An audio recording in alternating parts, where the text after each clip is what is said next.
Halo semuanya, selamat datang di Pojok Pendidikan. Kita akan membahas semua hal yang berbau pendidikan pada video ini. Oke, pertama-tama kita akan membahas tentang isolasi digital atau digital isolation. Saat ini Indonesia sedang gempar-gemparnya dengan online learning. Ada banyak sekali yang dilakukan oleh guru dan peserta didik. Kita melakukan online learning melalui video conference atau melalui chat message, melalui pesan, melalui email, dan lain-lain. Pokoknya semuanya berbau online learning. Tapi tahu gak sih kalau ternyata online learning itu juga membawa dampak buruk, terutama pada guru dan siswa, yang dikenal dengan istilah isolasi digital atau digital isolation. Untuk mengetahui apa itu digital isolation, kita perlu tahu dulu nih, guru selama pandemi pastinya dalam mengajar secara online dituntut untuk selalu memberikan wajah yang ceria, menampakkan wajah yang ceria. Begitu juga dengan para siswanya, mereka juga diharapkan untuk tampil secara prima di dalam setiap pembelajaran online. Seyogyanya pembelajaran online itu memiliki banyak manfaat. Yang pertama, waktunya lebih fleksibel. Kita bisa melakukan pembelajaran online di mana aja, tidak terbatas oleh ruang dan waktu. Beda dengan pembelajaran tatap muka. Pembelajaran tatap muka kita perlu ada jam pelajaran, kemudian kita perlu kelas untuk melakukannya. Sementara pembelajaran online di dunia virtual tidak perlu itu. Yang kedua, proses pendistribusian file ataupun data itu bisa berlangsung dengan cepat, baik itu berupa dokumen, foto ataupun audio. Jadi distribusinya lebih cepat dibandingkan kita menjelaskan dengan pembelajaran face to face.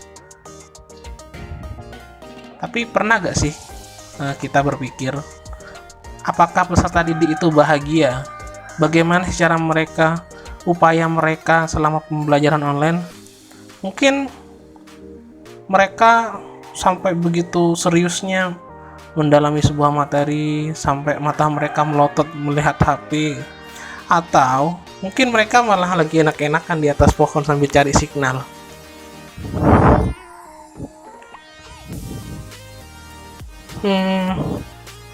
Jadi sebenarnya murid itu juga memiliki beberapa permasalahan selama pembelajaran online. Entah itu materinya yang terlalu susah untuk dipelajari secara online, atau ada kendala kuotanya habis mungkin karena lupa gak ngisi pulsa, atau gak bisa mengikuti alur yang udah dibawakan oleh guru dan teman-temannya. Ini pasti ada. Ataupun yang terakhir, ketika mau bertanya dia malu gitu. Karena pembelajaran online itu susah untuk memberikan feedback secara langsung. Beda dengan pembelajaran di dalam kelas. Nah, materi susah, kuota habis, gak bisa mengikuti alur, mau bertanya tapi malu. Itu semua adalah suatu bentuk isolasi yang disebut dengan digital isolation atau isolasi secara digital. Sebenarnya isolasi digital ini merupakan hal yang lumrah aja terjadi ketika pembelajaran online. Bisa aja materinya memang susah ya, seperti yang udah dijelaskan sebelumnya. Jadi karena daya tangkap tiap siswa itu beda-beda, maka kita gak bisa menyamakan. Terkadang ada siswa yang lebih cepat menggunakan pembelajaran online karena memang sesuai dengan learning style-nya atau gaya belajarnya. Ada yang susah gitu. Kemudian ini yang paling sering banyak ditemukan, terutama di daerah yang di luar Pulau Jawa. Gak ada sinyal.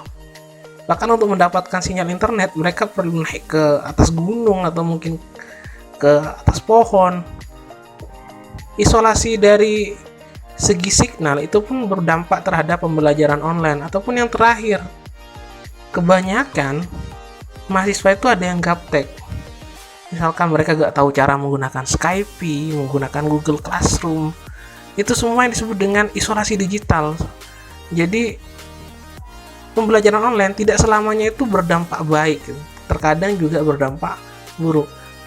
Namun tidak hanya di siswa saja, tapi di guru juga akan mendapatkan isolasi digital yang sama. Mungkin bukan dari kepemahaman guru terkait tentang teknologi, namun terkait tentang waktu. Seperti yang diketahui, menyiapkan pembelajaran online itu lebih susah dibandingkan menyiapkan pembelajaran tatap muka biasa. Maka dari itu, waktu yang dipakai itu juga perlu berkali-kali lipat. Akhirnya, guru tidak bisa mengerjakan semuanya secara bersamaan.